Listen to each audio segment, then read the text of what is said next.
Anyway, Liberty Lady here. She says, Elise got booed off the stage the other day. True, she did. She's not doing well. She's not doing well. Yes. Patty says, I feel like the establishment Dems want what is happening to happen, and they are letting the leftists lose on purpose. I think you're right. I agree with you. They would, and this is the example I'll give you again. Democrats across the nation, Republicans in New York State are the same. I don't mean they're the same in policies, they're the same in actions. Democrats across the country are like, look, we're still going to control California and New York. We lose the House or whatever, well, it's fine. We still raise money. We still stay in power. We still control our fiefdoms. So what if, whatever, J.D. Vance is president for 8 years? What are you going to do? They made tons of money while Trump was president. Tons. They don't care. Whatever. As long as we get rid of the Mamdanis of the world and we don't actually go left. Because establishment Democrats actually aren't leftists. I know everyone says they are. That's Republican nonsense. That's Republican propaganda.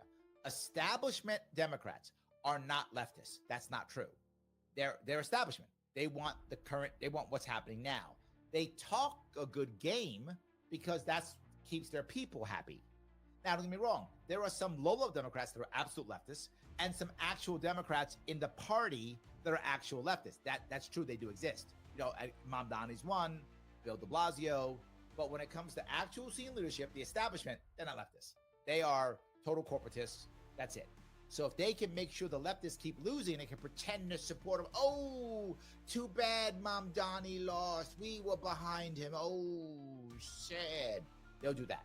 So, yeah, I think you're right. The establishment Democrats do not want populist democracy. They don't want that at all. The establishment Republicans don't either. This is the issue. If Trump doesn't run again or whatever, loses whenever he leaves the White House, you are going to watch a mini civil WAR in the Republican Party. You are going to watch the Lindsey Grahams of the world try to take the party back. Guaranteed you'll see it. I don't know if they can do it, to be forward. The Republican Party has become a party right now that is really it's becoming the party of everybody not Democrats, right? It's becoming a party filled with the working class. So how does a party like that all of a sudden get, like, you know, I don't know, Graham to retake it over? I don't know how to do it. How does Rubio take over that party? I don't know. Now, could it be done? I'm sure it could be. They're going to try.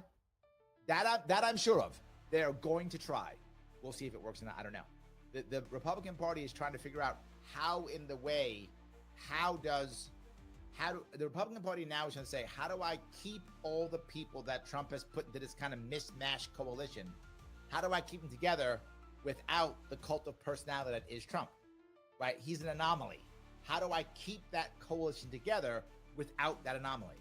I mean, J.D. Vance does not have the charisma to do so. He doesn't. He's not bad. He's not a bad speaker.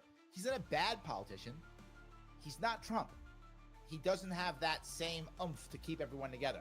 He'll keep his group together for sure, but how does he get the rest of them? He will have to create some form of coalition, bring them together. I don't know. I don't know J.D. Vance well enough to know if he has that skill set to bring others. He does not have the Trump charisma to do it himself. Could he gather others? In theory, yes. Will he do it? I don't know. So, yeah. All right. I hope I answered that question at least. Rick goes on to say, if Marx could see what's being done to his work, substitution of identity for class, he would adopt the belief in hell in order to damn those woke heretics. You're right. Marx was not about race.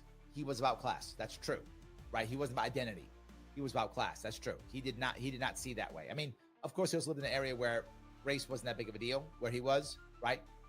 But still, he might have become that way. He may have, who knows? But he was, well, for his time, he was much more about class. I agree.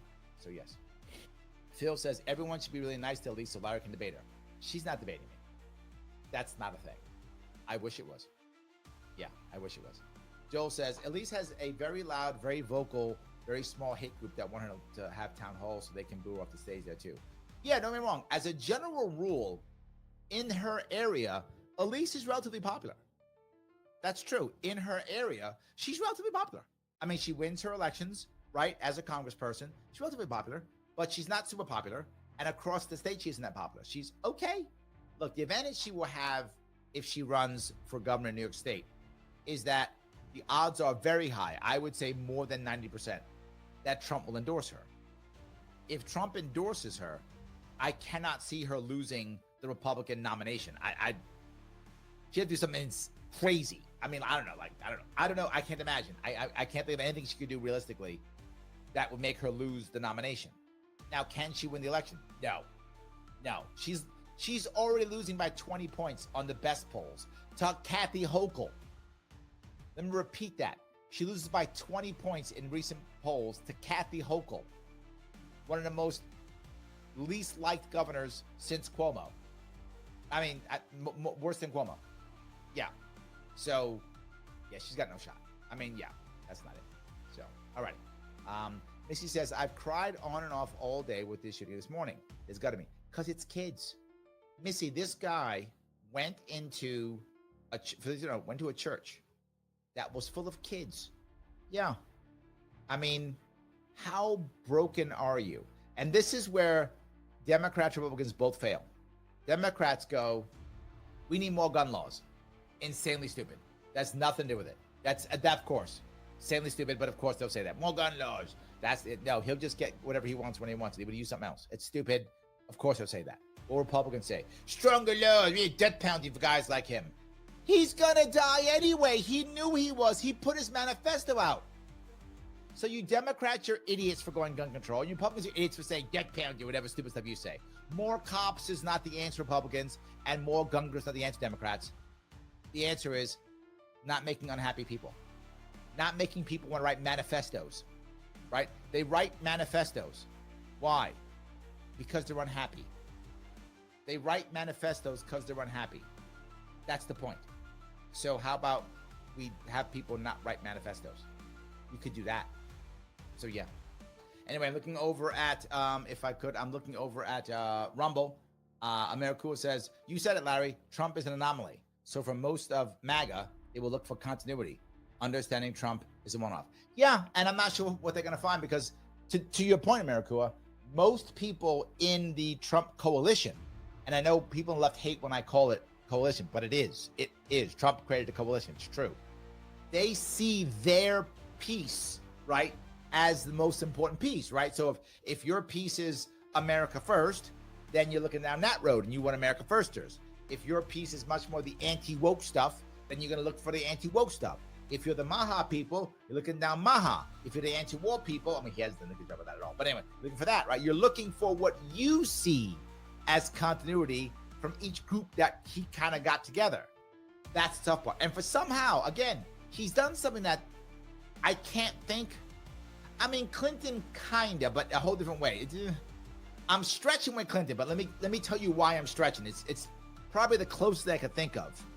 What Trump did was get a bunch of people all around him who, whenever he does something they don't like, they blame somebody else. They can't blame him. I mean, great.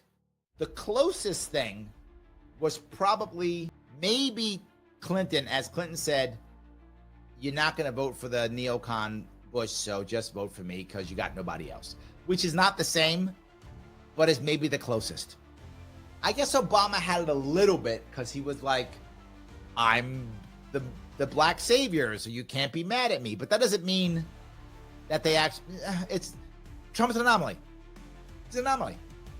There are some weak similarities between him and Clinton, but he's an anomaly. He just is.